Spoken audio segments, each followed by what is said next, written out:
Sí, muy buenos días, ¿cómo están ustedes?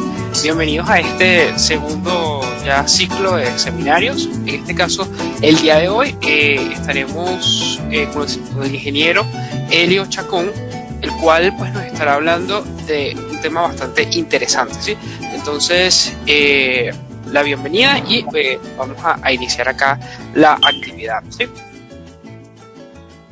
Asumí el compromiso de este seminario sobre el cultivo del maíz, el cual es un reto bastante grande, porque sobre todo si nos concentramos en un país como Venezuela, donde la situación para conseguir insumos, combustibles y todo lo que se necesita para la producción agrícola es extremadamente difícil. Entonces, hablar de altos rendimientos en un país como el nuestro no es una cuestión fácil. Entonces, lo que queremos decir hoy no es una cuestión de imponer criterios, sino ver los acontecimientos y la necesidad impostergable de incrementar los rendimientos a niveles acordes con los recursos disponibles. Y digo esto porque no es lo mismo pretender subir los rendimientos en un país como Estados Unidos o como México o como Argentina o Brasil que hacerlo en Venezuela o en Ecuador o en cualquier otro país de estos pequeños, porque las condiciones son muy diferentes. Entonces, lo que interesa es que nosotros tomemos como tarea incrementar los rendimientos del cultivo paso a paso en la medida que vayamos mejorando las condiciones de nuestro medio ambiente. En este caso en particular, el ambiente en el cual se desarrolla el maíz, el ambiente suelo, y las investigaciones que está haciendo el grupo ATIDER está hablando de 40 toneladas por hectárea, proyectándose hacia las 50 toneladas por hectárea. Es decir, que mientras la mayoría de los países, sobre todo suramericanos, están produciendo apenas 500 gramos de maíz por metro cuadrado, ya los mexicanos están produciendo 5 kilos de maíz por metro cuadrado. Ya los chinos, con el apoyo del grupo de mexicanos que se fue allí a ayudarles a producir por la gran demanda que tiene China de maíz, están alrededor de 7 toneladas por hectárea, pero llegaron en sus ensayos a producir 24 toneladas de maíz por hectárea, lo cual a muchos de nosotros nos puede sorprender porque estamos acostumbrados a ver rendimientos apenas de 4, 5, 6, 7 y en algunos casos muy especiales con agricultores que cuentan con equipos muy buenos y pueden conseguir insumos, pueden llegar a unas 8 toneladas por hectárea. Pasemos a la siguiente, Luis. En la siguiente diapositiva vamos a ver digamos como el contenido de este seminario. Vamos a señalar unos objetivos del seminario: la selección de áreas maiceras, la maquinaria y equipo requerido, el acondicionamiento de tierra, los mercados, la selección de híbridos, la siembra, que la siembra es lo más importante en el cultivo del maíz. Se puede decir que la siembra ocupa más del 50% del éxito de este cultivo, porque una siembra bien hecha va a garantizar un buen rendimiento y una buena producción. Igual el control preemergente de malezas, la fertilización edáfica y foliar, el uso de reguladores del crecimiento, que ya se sabe que las plantas no solamente consumen los 17 nutrimentos a los cuales estamos acostumbrados, nitrógeno, fósforo, potasio, etcétera, sino que también la célula vegetal requiere de aminoácidos, requiere de polisacáridos, de poliaminas, de vitaminas, de hormonas vegetales que ayudan mucho a la producción y al desarrollo de la planta para que esté en unas condiciones ideales para lograr producir un rendimiento bastante alto. Y la cosecha, que tiene que ser también bastante bien hecha, con unas máquinas bien calibradas para que las pérdidas sean mínimas en el campo. Entonces, el primer objetivo que tenemos en este seminario es despertar conciencia, la necesidad de producir suficientes alimentos para una población increciendo, que en este caso estamos en 7.500 millones de habitantes, proyectados a 10.000 millones para el año 2050. O sea que cada vez somos más personas que necesitamos comer. El rendimiento promedio mundial de maíz está en 5 toneladas por hectárea, lo cual es muy bajo a la luz de los avances de mejoramiento genético, biotecnológico, agronómico, nutricional y de mercados. Entonces, no puede ser posible que a estas alturas todavía estemos con 5 toneladas por hectárea. El top de los países más productores lo integran Estados Unidos con el 32% de la producción mundial, China con el 23%, Brasil con el 8%, Argentina con el 5% y Ucrania con el 3%, conformando el 71% de la producción mundial. Estos países tienen rendimientos entre 9 y 12 toneladas por hectárea, con excepción de Brasil, que está como tercer productor mundial. Sin embargo, los rendimientos promedios en Brasil están alrededor de 5 toneladas por hectárea.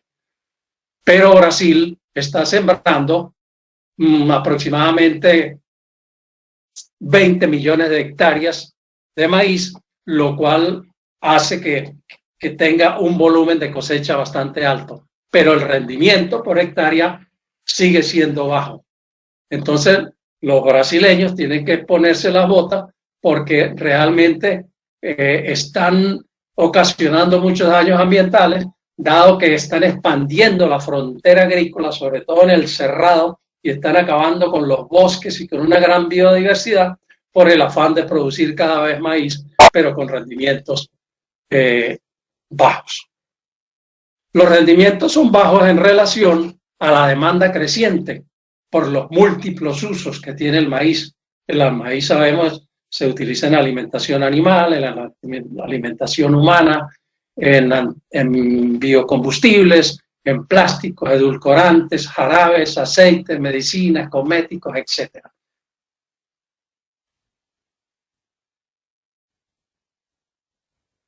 Combustibles nos comprometen. La siguiente, Luis.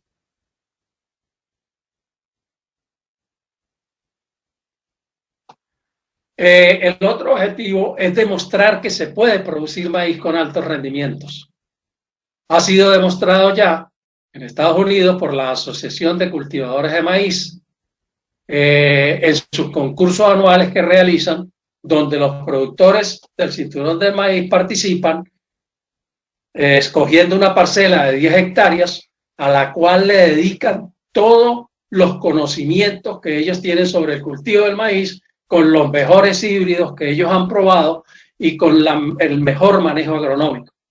Con esta tecnología que utilizan los gringos, ya han logrado producir hasta 41.44 toneladas por hectárea, un productor que se llama David Ula, que es el que ha batido el récord 4 veces en su país y se ha ganado multitud de premios. También lo ha demostrado la gente de México con el grupo Atider, que está por el orden de las 40 toneladas de maíz por hectárea, utilizando lo que se llaman hiperdensidades. Ellos están trabajando con poblaciones de maíz desde 250.000 plantas por hectárea hasta 350.000 plantas. Por supuesto, cuando hablo de estas altas densidades, se trata de maíces que son manejados bajo riego, porque ellos también trabajan con maíz de lo que llamamos nosotros de secano o maíces temporeros, donde establecen, por supuesto, poblaciones más pequeñas, porque las hiperdensidades no les van a permitir llegar siquiera a 15 toneladas por hectárea. Sin embargo, están produciendo 12, 13, 14 y 15 toneladas por hectárea los mexicanos a nivel de ensayo todavía, porque es una tecnología que no la han querido sacar todavía para uso comercial, porque ellos saben que hay aún fallas en los sistemas que están utilizando. Sin embargo, el avance ha sido bastante y esa gente poco a poco ha ido alcanzando los rendimientos a donde han llegado. Y esto precisamente se basa en el uso de altas poblaciones, en la mejora continua de la fertilidad de los suelos a través de la incorporación de los restos de cosecha, cosa que en muchos países los queman o se lo dan al ganado para producir carne o leche y, en fin, hacen cualquier uso de los restos de cosecha menos incorporarlos al suelo con una tecnología muy especial que garantiza su descomposición a través de la incorporación de sustancias ricas en microorganismos benéficos como hongos, bacterias, actinomicetos y también con soluciones nitrogenadas como el caso del Guan 32, que es un fertilizante nitrogenado que tiene nitrógeno amídico, nitrógeno amoniacal y nitrógeno nítrico. Entonces, esta combinación, una vez que están repicados los restos de cosecha, hace fácil la descomposición de este material orgánico y se incorpora prácticamente al suelo, iniciando por la incorporación y la entrada de los ácidos fúlvicos. Otra ventaja que han tenido los países que tienen alto rendimiento es que las siembras que realizan son casi perfectas. Siembras con una uniformidad espacial y temporal que casi que cada semilla termina a las 24 horas y la emergencia de las plántulas es casi a los 5 o 6 días están emergiendo todas las plántulas. Porque plántula que se atrase en la emergencia es una plántula o es una planta futura que posiblemente va a dar o mazorcas pequeñas o no va a dar mazorcas. Y el otro paso es la fertilización balanceada usando fertilizantes minerales y reguladores del crecimiento. Pasemos a la siguiente, Luis.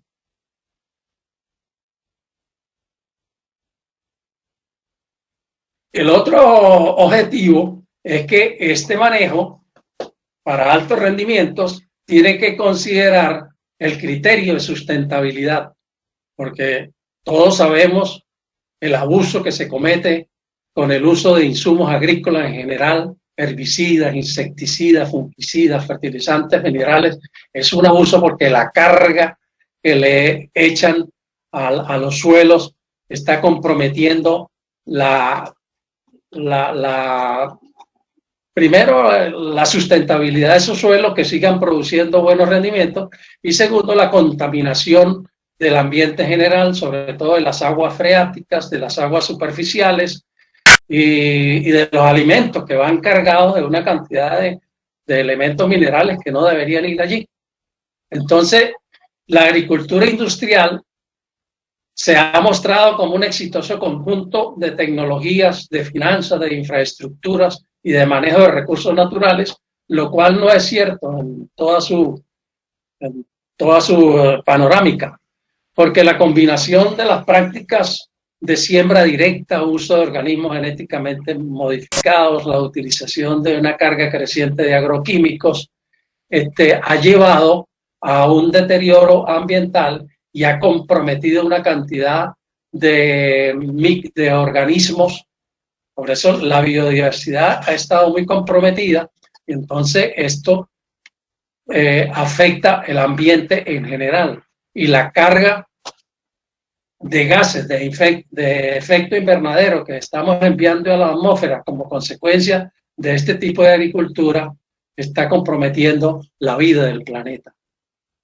Entonces, esto por supuesto, este manejo irracional lleva a cambios sociales, a cambios económicos, a cambios ambientales que restringen la estabilidad de los sistemas, tanto de los sistemas agrícolas como los sistemas rurales, los sistemas ambientales, porque todo está comprometido por la contaminación tan grande que hay.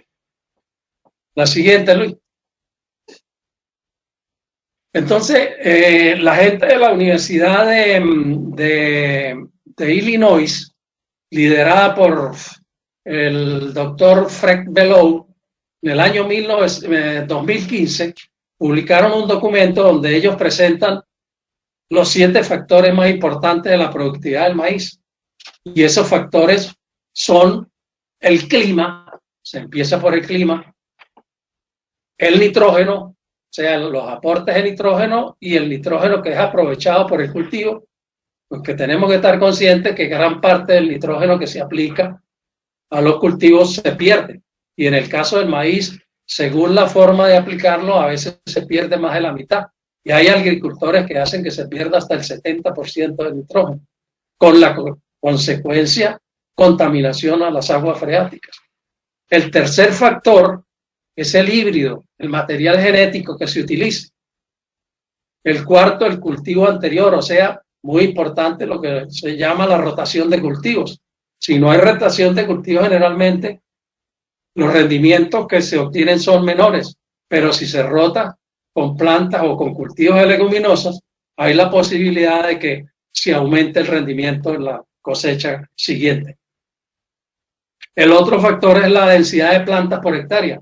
En la medida en que tengamos más plantas por hectárea, por supuesto, hasta cierto límite, dado que las plantas son como paneles solares que captan la energía radiante, entonces podemos tener más productividad.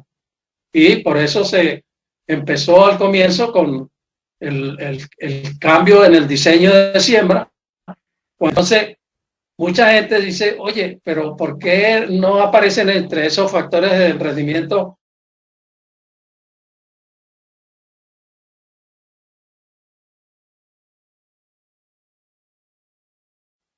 o otros como por ejemplo una fertilización balanceada o el drenaje de los suelos? Bueno, sí, puede ser, eso contribuyen a la producción, pero no son determinantes. Entonces, esta gente de la Universidad de Illinois se encargó de mencionar los factores determinantes del rendimiento y los concentró en esos 7. Veamos la siguiente.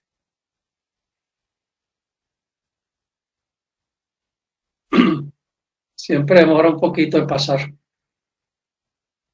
Ok. Viene el aspecto de la selección de áreas maiceras. La selección de áreas maiceras es clave porque lamentablemente no todos los suelos tienen las condiciones para producir maíz de alto rendimiento. Nosotros llegamos a un sitio y resulta que los suelos son extremadamente ácidos, con pH por debajo de 5, y de paso tienen aluminio intercambiable y manganeso intercambiable y deficiencia de calcio y de magnesio. Es imposible que en las primeras de cambio se puedan obtener altos rendimientos en un suelo así, o en un suelo que esté extremadamente compactado, que uno le mida la densidad aparente y se encuentre con una densidad de 1.8 o 2 gramos por centímetro cúbico, y allí las raíces indudablemente no van a poder pasar y se va a dejar de aprovechar agua y nutrientes que están en los horizontes por debajo de esa capa compactada. Entonces, entre los aspectos a considerar en la selección de áreas está el clima y el suelo. Entonces, entre las condiciones climáticas tenemos los regímenes de lluvia, las temperaturas medias, máximas y mínimas, la radiación solar, la insolación, la velocidad del viento y el balance hídrico atmosférico.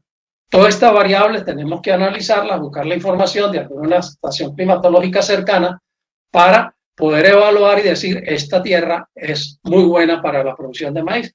En el caso venezolano, por ejemplo, si comparamos los llanos occidentales con la cuenca del río Yaracuy, que abarca los estados de parte de Lara y de Yaracuy, pues la cuenca del río Yaracuy es mucho más apropiada climáticamente que los llanos occidentales porque tienen una temperatura ideal para la producción de maíz, ya que las diferencias de temperatura entre el día y la noche pasan de los 10 grados centígrados, lo cual es muy favorable para la producción de carbohidratos en un cultivo como el maíz. Igualmente los factores de insolación y de radiación solar, importantísimos. Pasemos a la parte de suelo, Luis, la siguiente diapositiva. Bueno, aquí vemos un ejemplo de datos climáticos de una estación de Colombia, de Villavicencio. Vemos que en esa zona tienen una precipitación promedio anual de más de 1000 milímetros, 1120 milímetros al año, con temperaturas medias alrededor de 26 grados centígrados y humedad relativa por encima del 70%. Total que son unas condiciones muy buenas para la producción de un cultivo como el maíz y entonces esto ya favorece. Veamos la siguiente. Aquí tenemos el balance hídrico, un balance hídrico atmosférico donde se nos separan los periodos de exceso de agua, de déficit de agua, lo que nos permite planificar para los que trabajan con agricultura de secano o de maíz de temporal, cuándo sembrar y cuándo cosechar. La siguiente. Una gráfica de Turén, que es una de las zonas más importantes en Venezuela, donde vemos que tiene un buen volumen de lluvia, con más de 1500 milímetros, y Turén es una de las zonas de más alto potencial. Sin embargo, el problema de Turén es el deterioro de sus suelos por la compactación excesiva que han sufrido y por la gran cantidad de fertilizantes que le echaron en el pasado, cuando los fertilizantes prácticamente eran regalados, y uno consigue en Turén, por ejemplo, valores de fósforo que pasan de las 120 partes por millón, lo cual es un exabrupto. En aquella época se tiraba el fósforo regalado al suelo y muchas veces eso se perdía, y hoy en día ese mismo fósforo que está allí muchas veces no es aprovechado por la condición en que está, que se mezcla con el calcio y entonces forma fosfatos cálcicos que inhabilita el aprovechamiento de ese elemento, lo cual nos indica que no es negocio estar aplicando más de la cuenta. Bueno, pasemos a la siguiente. Aquí vemos en cuanto a la evaluación de suelo, que es uno de los aspectos más importantes.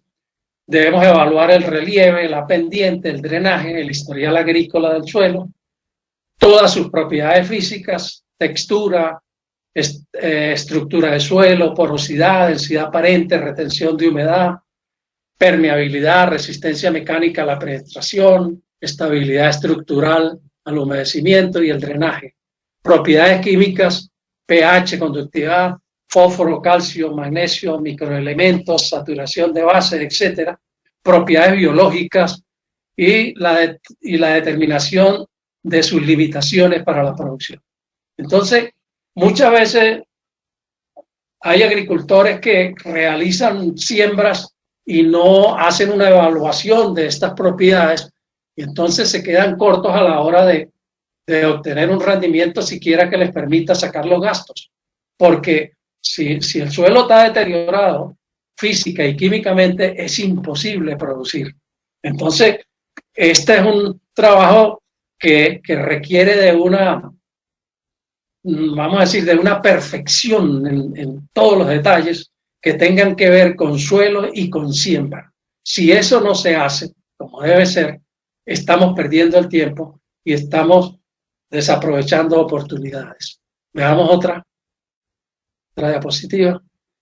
Entonces, hay un aspecto muy importante que casi nadie lo hace, que es el reconocimiento de suelos. Esto es una descripción de un perfil hasta 1 metro de profundidad, donde evaluamos los horizontes genéticos, los reconocemos, esto para posteriormente planificar el muestreo de los suelos, muestreo que se van a mandar al laboratorio, el diagnóstico, el reconocimiento de los horizontes diagnósticos, cámbico, argílico, cándico, mólico, etcétera, la génesis del suelo, los procesos degradantes del suelo que se pueden ver, si hay erosión, si hay acidez, si hay salinidad, si hay sodicidad, darle un nombre taxonómico al suelo y ubicarlo en una cartografía. Por supuesto, este detalle que tiene un trabajo como este no lo puede hacer cualquiera. Muchas veces uno ve que el dueño de una finca le dice al mayordomo, oye, vaya y me toma una muestra de suelo allá en el lote tal. Y va ese señor, va con una pala o un palín y toma una muestra y eso no es así. Entonces, es un trabajo especial que tiene que hacerlo una persona especializada. Centímetros se distribuyen sobre una lona y se arma un monolito de suelo para poder visualizar el perfil del suelo y vemos las diferentes capas que ese suelo tiene. Esto es a manera de barreno, que una información que se puede obtener en 15 minutos en el campo, hecho por supuesto por una persona experta, conocedora en la materia. Esto no lo va a hacer una persona profana que nunca haya visto un suelo en profundidad, no va a hacer esto. Veamos la siguiente. Aquí tenemos como criterio para obtener altos rendimientos de no solamente incorporar los 17 nutrientes que la planta utiliza. Por supuesto, no incorporamos los 17 porque no ponemos carbono, hidrógeno y oxígeno, sino nosotros 14. Se está incorporando la aplicación de poliaminas, de aminoácidos, de polisacáridos, de vitaminas, porque eso va a ir en beneficio de toda esta microflora y microfauna del suelo que va a ayudar grandemente a la producción. Veamos la siguiente. La siguiente, Luis.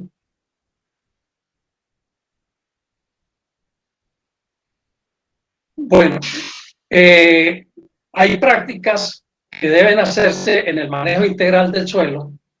Ya evaluamos los suelos, ahora viene, una vez que lo hemos reconocido bien, vienen prácticas que son el laboreo, el riego, el drenaje, el uso de herramientas y la fertilización. Entonces, estas son prácticas que hay que hacerlas con conciencia. En el caso del laboreo, tenemos que hablar de un laboreo profundo, con cinceles, evitando el uso de equipos de discos, porque todo el mundo ya sabe que los discos, como las rastras y los agarrados de discos, en vez de aflojar el suelo, lo que hacen es compactarlo. Lo aflojan superficialmente, pero te van creando un piso de grado que prácticamente se hace impenetrable por las raíces y por las aguas de riego o de lluvia.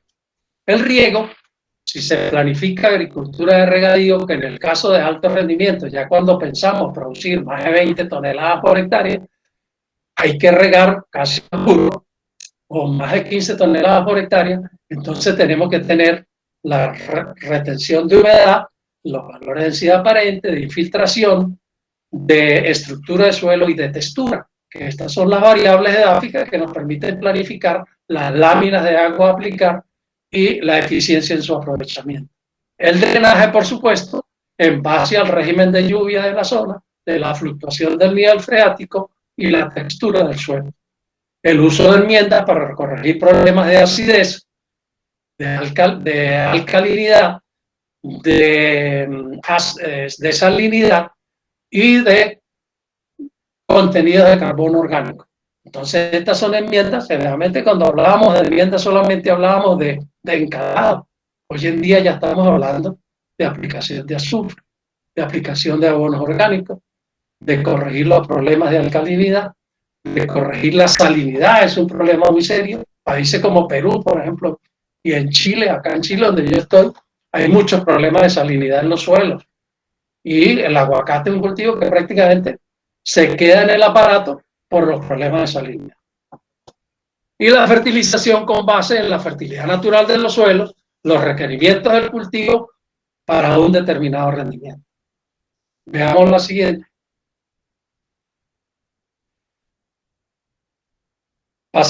pasemos la siguiente.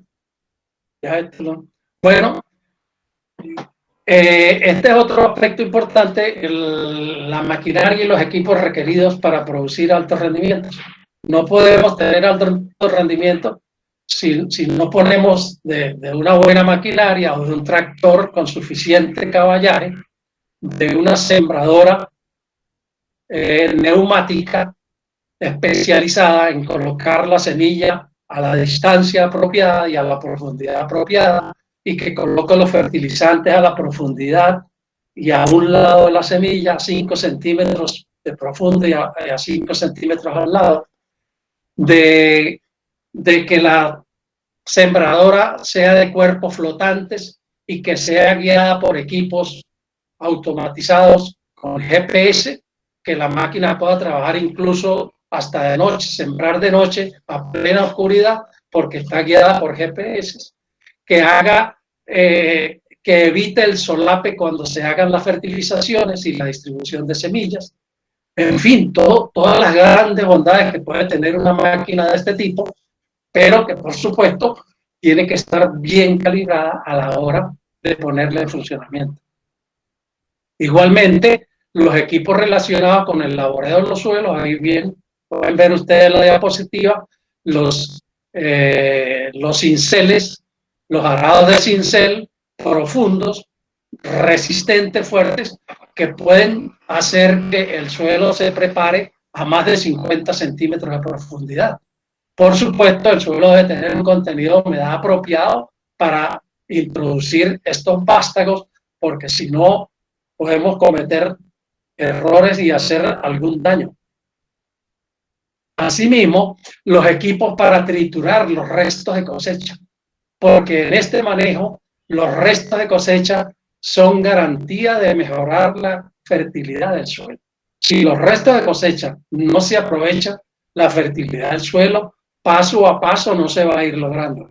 Lo que garantiza el éxito en el mejoramiento de la fertilidad de los suelos es la incorporación de los restos de cosecha. Y hay que tener en cuenta que en la medida en que más produzcamos, en la medida que se produzca más rendimiento en grano, vamos a tener mayor volumen de restos de cosecha. Es decir, generalmente la producción es 50 a 50. Si se producen 10 toneladas de grano, generalmente se producen 10 toneladas de resto de cosecha. Igual, si se producen 15 toneladas de grano, 15 toneladas de material vegetal que se puede incorporar al suelo. Y así sucesivamente. Entonces, en la medida que más produzcamos, tenemos la posibilidad de ir mejorando los suelos. Entonces, este es el equipo que se necesita. Por supuesto, hay otras cosas que no se pusieron aquí, pero que son importantísimas a la hora de pensar en un alto rendimiento. La próxima.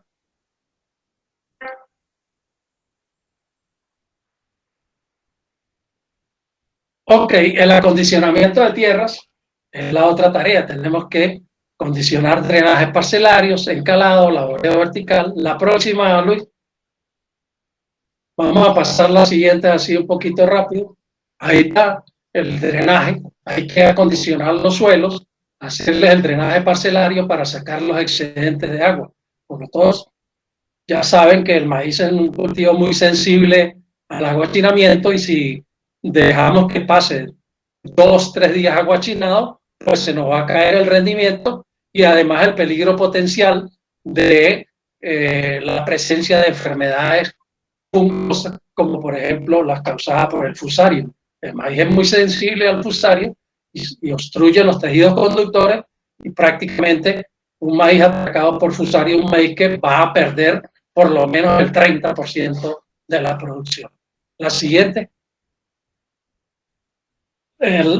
La siguiente. Bueno, las labores de encalado, en el caso de que nos encontremos con suelos con pHs bajos, con extrema acidez y con alto contenido de aluminio. Esto es un trabajo que hay que hacerlo. Por supuesto, la decisión se va a tomar en función de los análisis de suelo que hagamos. La siguiente. El laboreo. Ahí están los cinceles. Laboreo vertical, este es el trabajo que se hace. Ya cuando nosotros tenemos restos de cosecha sobre el terreno, pues este trabajo se hace ya con los restos de cosecha desmenuzados por la máquina especial que hace el trabajo. Y luego se meten estos cinceles para ir profundizando, como les digo, mínimo hasta 50 centímetros. La siguiente. Bueno, esto es lo que se logra, lo que andamos buscando para el alto rendimiento es obtener una raíz de esa magnitud. Esa es una prueba que hicimos en Barinas, en la finca del señor Jesús Guedes, donde él tiene unos suelos excelentes, suelos del orden Molisol, que en la oportunidad en que yo fui a trabajar allí, me di cuenta de la calidad de los suelos y casualmente él iba a mandar a nivelar sus tierras y yo le dije que si lo hacía iba a cometer el error más grande de su vida, a nivelar esos suelos, que eran unos molisoles con más de 25 centímetros de capa vegetal, y ahí está la muestra. Mira, ese es el híbrido Down 710 que produjo esa raíz profunda que pasó de los 40 centímetros de profundidad. Entonces, esto le dio una garantía de productividad que este señor, después de estar en rendimiento alrededor de 5 o 6 toneladas, después de ese trabajo llegó a 8, 9 y en algunos lotes hasta 10 toneladas de maíz por hectárea. O sea que no es cuento, la cuestión es hacerla y buscar la manera de lograrlo. Ahora, ¿qué producir en función de los mercados? El agricultor tiene que planificar lo que va a producir y el rendimiento. Entonces, porque en el mercado se puede producir, según la demanda, maíz duro, maíz blando, maíz tierno, maíz dulce, maíz pisingallo y maíz flim. Hay demanda en el mercado internacional para todos estos maíces. Ahora, en cada país en particular, pues tiene sus propias demandas. Sabemos que en Venezuela el maíz que más se demanda es el maíz duro. Bueno, en casi todo el mundo el maíz más demandado es el duro porque es el que se utiliza para la fabricación de alimentos concentrados. Pero también, por ejemplo, el flim es un maíz que está siendo muy demandado porque es un maíz rojo, un maíz colorado, que es el que se utiliza para la fabricación del cornflakes y también lo utilizan mucho para la fabricación de cerveza. Entonces, y el maíz pisingallo es el maíz reventón, es el que nosotros llamamos cotufa, pero que a nivel internacional es llamado pisingallo. Bueno, entonces esto es las diferentes alternativas de producción. La próxima, selección de los híbridos. Hay que pensar que para poder obtener altos rendimientos, hay que escoger materiales genéticos debidamente apropiados. Entonces estos materiales deben ser precoces, o sea, de maduración temprana, de floración temprana, que se adapten a hiperdensidades. Ya estamos hablando a nivel de esta producción, de que estamos hablando de más de 120.000 plantas por hectárea por lo menos. Rendimientos en grano de cada material, la resistencia a plagas y enfermedades, la resistencia a la sequía y la eficiencia en el aprovechamiento del nitrógeno. Estos son requisitos indispensables para que un híbrido califique para poder pasar a la fase de producción en un plan de alto rendimiento. Luego viene la siembra. Pasemos al siguiente. La labor más importante es la siembra. Entonces, fíjate, ahí está la máquina sembradora, va distribuyendo la semilla. Entonces vemos aquí, esta máquina sembradora tiene unas rueditas atrás. Esas rueditas traseras son las que producen cierta compactación de la semilla para que la unión de la semilla con el suelo sea la mejor y la planta, la semilla germina bien y pueda emerger. Entonces, este es un diseño de sembradora neumática que tiene muchas bondades. Pasemos a la siguiente.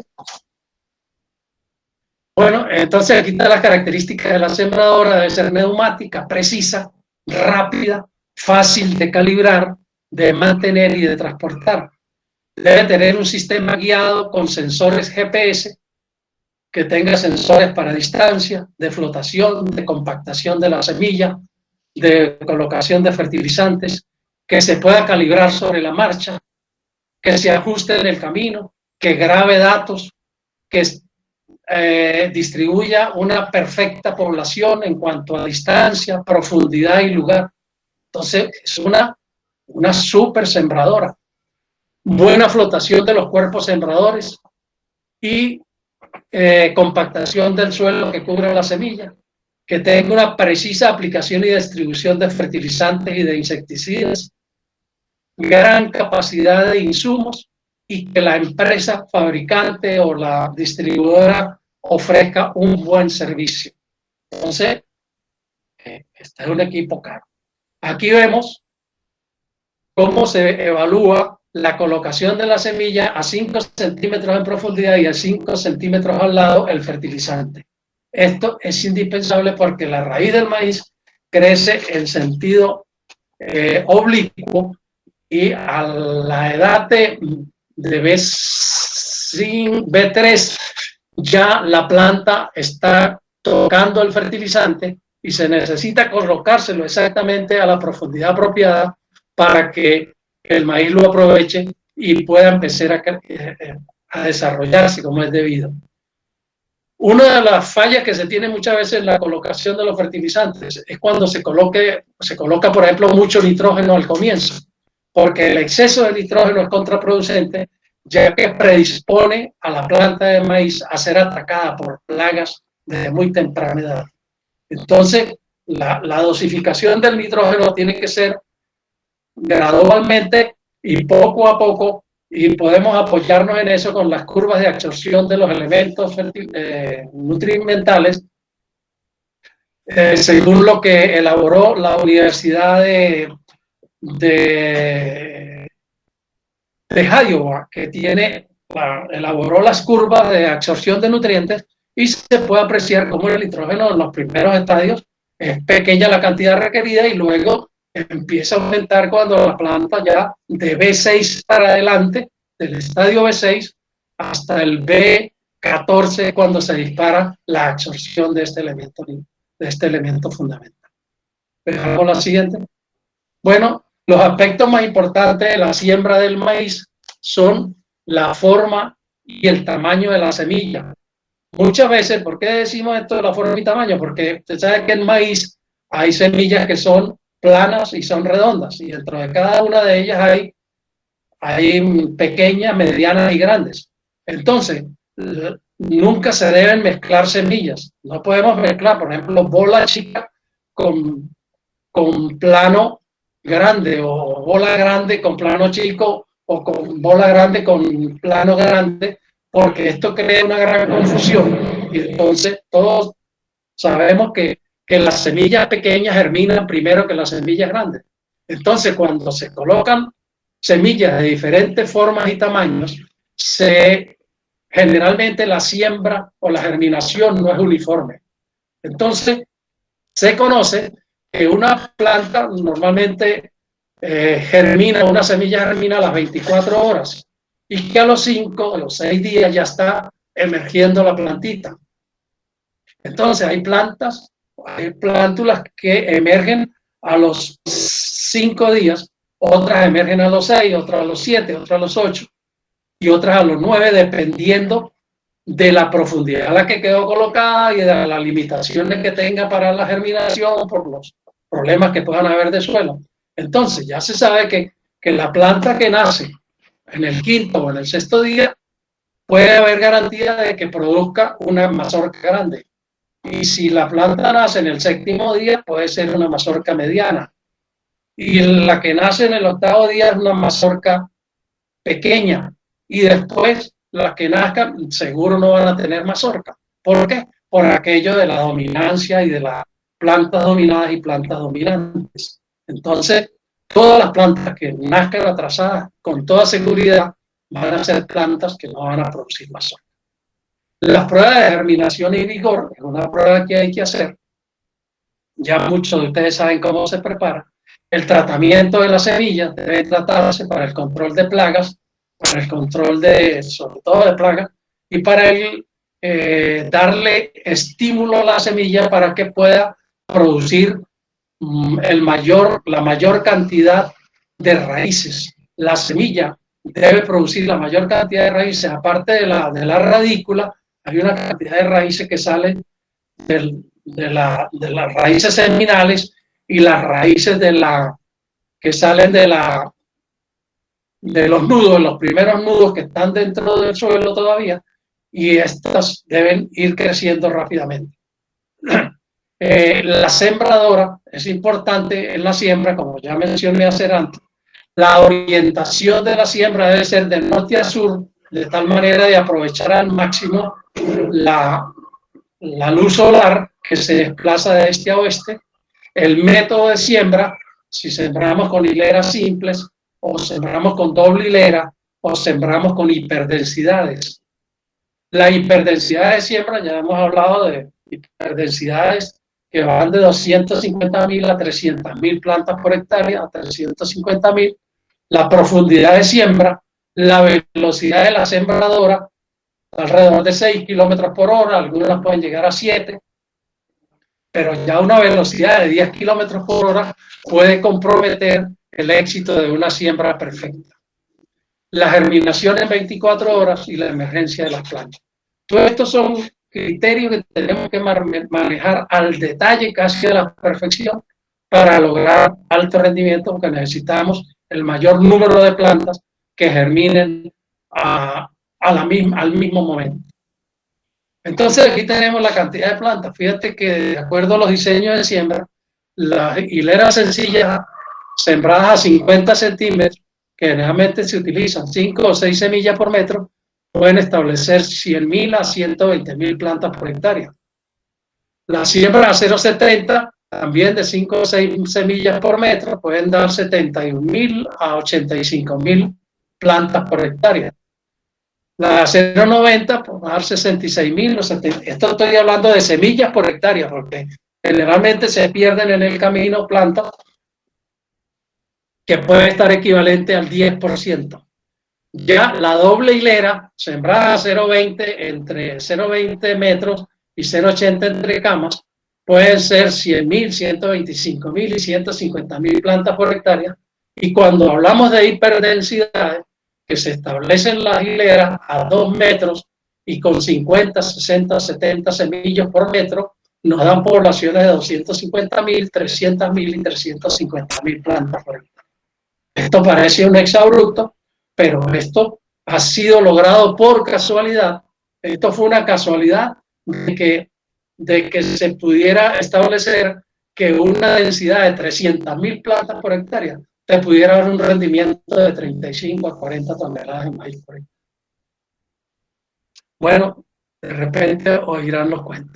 La siembra hilera sencilla, una gráfica, pase la siguiente. Se siembra a doble hilera, imitando a los productores de hortalizas en los Estados Unidos, decidieron sembrar y fue exitoso este diseño porque permitió aumentar el rendimiento a más de 10 toneladas por hectárea. La siguiente. Ahí está otro modelo en doble hilera con las medidas establecidas. La siguiente. Aquí ya están las hiperdensidades. Entre hilo e hilo hay 2 metros y dentro del hilo se establecen o bien 50 o 60 o 70 matas por metro lineal. Entonces esto da una población enorme que tiene que aplicarse el suficiente fertilizante, ¿no? La siguiente. Ahí está ya un poco más crecida la siembra en hiperdensidad. La siguiente. Vemos cómo va evolucionando. Oye, aquí está la fertilización. Bueno, porque viene la fase de fertilización del maíz. Aquí está el análisis de suelo que se hizo en alguna de las fincas donde yo he trabajado.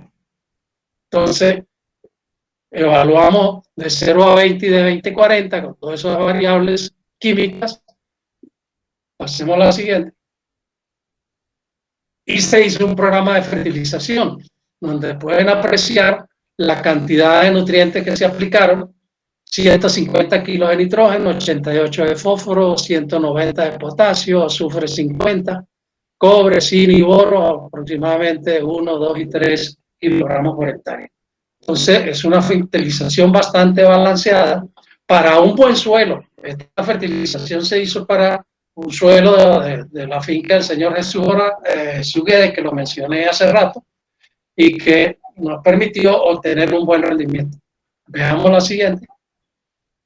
Esta es una fertilización que se hizo en China, en uno de esos trabajos llevados por los mexicanos, y que apreciaron que estos suelos, aun siendo calcáreos y teniendo condiciones de alta basicidad y con altos valores de calcio y magnesio, sin embargo lograron tener rendimientos muy buenos a través del manejo que se les dio. Pero fíjense la fertilización que se aplicó, la siguiente.